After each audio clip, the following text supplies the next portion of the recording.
দেখুন, যাদের বাড়িতে খুব প্রবলেম চলছে, ঝামেলা, গন্ডগোল, বাস্তুদোষ বিভিন্ন কারণে বাড়ির মধ্যে অশান্তি বিরাজ করছে, বাড়ির মধ্যে সুখ শান্তি কোনোটিই নেই।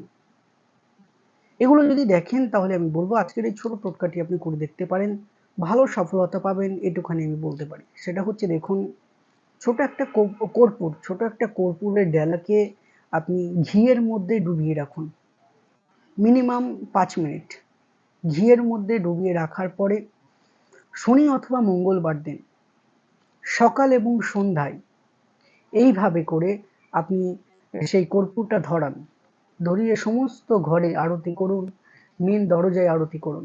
দেখবেন বাড়ির সমস্ত রকমের পজিটিভ ঊর্জা ১ মাসের মধ্যে প্রতি শনি মঙ্গলবার করবেন। ১ মাসের মধ্যে দেখবেন বাড়িতে সুখ শান্তি, নেগেটিভ ঊর্জা বিতাড়িত হবে। সুখ শান্তি বিরাজ করবে 100% এটা অতি অবশ্যই